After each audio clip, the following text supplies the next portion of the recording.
What's the deal, y'all? This your boy King Ed the Great coming at y'all with another video. So I'm finding this pretty strange on how all of a sudden these leaks have been happening with Nas. First it was the leaked diss record with Tupac. Then the revealing information that Scarface did about the hitting diss record on Jay on the In Between Us track, which you can find on the Screwball Radio joint. I uploaded it in case they Rock Nation wanna take it down.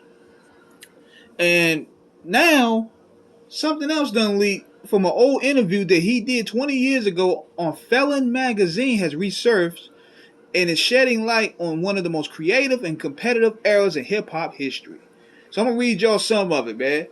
And Nas was on one, man, because I did a video about this weeks ago about Nas was on his I don't give a F mode. And he said here, Nas went on to allege that during the party thrown by Steve Stout around 2000, JayZ said that he was a superior MC to the late Notorious B.I.G. and that DMX and Tupac only appealed to starving street niggas. Nas said we were kicking it and he told me that he's better than Biggie now, Nas shared with Felon. I looked at him like he was crazy. Then he started telling me Memphis Bleak was a fan and I shouldn't go with him. He predicted that Beanie Siegel would never sell more than 600,000 copies. He said that Sauce Money was to him what nature was to me. Then he really got crazy. He said that Tupac and DMX were not lyricists. They just had the hungry, starving street niggas copping their shit. But me and him had all the money niggas buying ours. I told him that I disagreed with him, that Tupac was the greatest ever, period, and that DMX really brought that street shit back into the game. When asked about the root of his feud with JayZ, Nas speculated that it could be a number of things, but said that Hov needs to let it go. I don't know. I don't know if it's over a bitch. I don't know if it's over a joint I didn't do with him. I don't know if he trying to show me I told you so, meaning that he would be as successful or more successful as me. And as if that's it, he shouldn't be because I told him that he couldn't or he couldn't.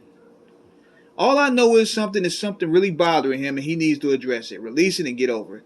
While DMX would have caught wind of Hov's comments, exaggerating his disdain for the Brooklyn-bred rapper, the two would never engage in an all-out war like JayZ and Nas.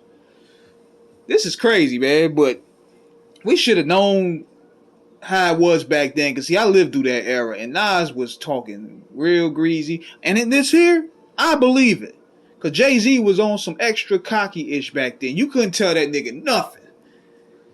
You couldn't tell JayZ nothing, especially when you just brought Michael Jackson out on stage, especially when you dropped an album the day of the Twin Towers and went platinum. You ain't gonna tell JayZ nothing. You could tell JayZ was on that arrogant tip. Now, my question is why is all this stuff leaking now? Could it be that it's the 20-year anniversary of Ether? It will be this year. It's been 20 years since Ether dropped. I'm thinking that's what it is. And I don't know if somebody in Nas's crew leaking this stuff, but are we going to see Nas versus Jay again? I don't want to see it, though, because, you know, these two are already in different points of their life. It'd be looking at Leonard and it'd be looking at Leonard and Duran 3. And y'all seen how much of a disaster that was. So I don't want to see a JayZ versus Nas feud anymore. These two are already on different pages of life. They took the fade on wax and it was good for what it was. But with all this stuff leaking, I just find it very odd. But let me know what you guys think. Subscribe, hit the like button, holla.